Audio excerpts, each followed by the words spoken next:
Chapter 8 is about quadratic equations and inequalities involving quadratics. So in section 8.1, we're going to talk about the square root property and completing the square. Completing the square is going to be a useful skill for us as we go on in this course. So a quadratic equation in one variable can be written in the form ax squared plus bx plus c equals 0. And you've seen these before. We learned to factor these trinomials in chapter 5. And a, b, and c have to be real numbers. And this is the standard form for a quadratic equation. So we solved for 0 before using the zero factor property, right? If a, b equals 0, then a equals 0, b equals 0. So we would find the factors of a, c that add up to b. And if we couldn't find factors of AC that added up to B, we called this prime. But now we're going to be able to solve those. So for example, I've got x squared minus x minus 20 equals 0. AC in this case, I've got A is 1, B is negative 1, and C is negative 20. AC is negative 20, B is negative 1. I like to label my ABCs. So what are some factors of negative 20 that add up to negative 1? How about negative 5 times 4? So I've got x minus 5 times x plus 4 equals 0. And then we set each of these factors equal to 0 to solve. So I get x equals 5 and x equals negative 4. We can also use the square root property if I have it set to a perfect square. So if I've got x squared, x and k are real numbers, and x squared is equal to k, then x equals the square root of k, or x equals the negative square root of k. That's a typo.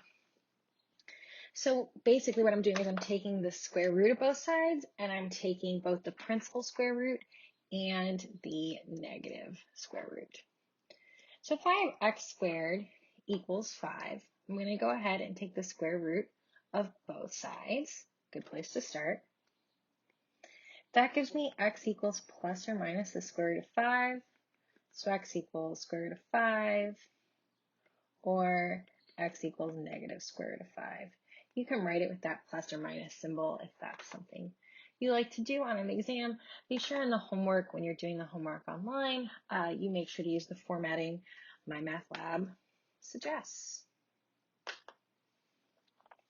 So for problem 2, I have x minus 5 square root of 2.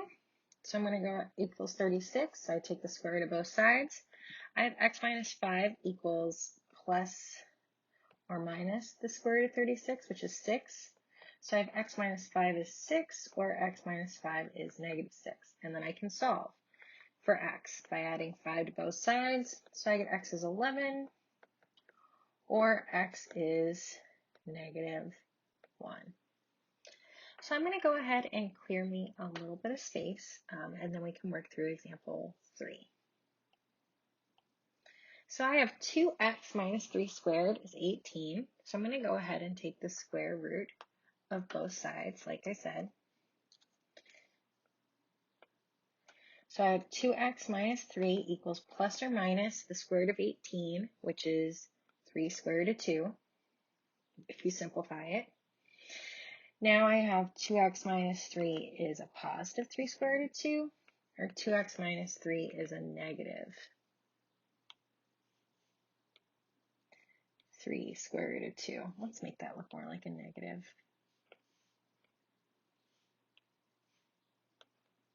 There we go. So first, I'm going to, on the left-hand side, add 3 to both sides. So I have 2x is 3 plus 3 square root of 2. I divide that by 2. So I get x equals 3 plus 3 square root of 2 over 2. I do the same thing on the right. 2x is 3 plus 3 square root of 2. Divide by 2. So I have x is 3. Sorry, that should be a minus. I'm going to get some more coffee after this. Minus 3 square root of 2 over 2. That's how we go about using the square root property. Now, how do I factor this? So, okay, let's try our old way. I want to find the factors of AC that add up to B. Well, are there any factors of -7 that add up to 2? No. Previously, when we tried to factor these in Chapter 5, we called them prime. In this chapter, we're going to learn 2 more ways to solve this. So first, we're going to go through how to complete the square, and then we're going to talk about the quadratic formula in section 8.2. So if I have x squared plus bx as binomial, then by adding b over 2 squared, which is the square of half the coefficient on our single x term, our degree 1 x term, a perfect square trinomial will result. Remember, if I had something like, oh, you can't see that very well, x plus 1 squared, right? We would have to FOIL this out. That would give me x squared plus 2x plus 1. This middle term, if I took it, divided by 2 and squared it, I get our C. So this is how completing a square works. So let's practice first figuring out what the b over 2 squared should be for problems 1 and 2, and then we'll use completing the square to solve some examples. So I need my b. I'm going to add b divided by 2 squared. This will give me x squared plus 8x plus 8 divided by 2 is 4. 4 squared is 16. Now it tells me that it's going to factor perfectly to b over 4, but let's double check that. So what are the factors of AC, which is 16, that add up to b, which is 8? Well, that's going to be 4 and 4. Well, 4 is 8 divided by 2, or b squared. So this factors into x plus 4 squared. Then we can use the square root property that we learned in the previous 2 slides ago to solve this type of problem.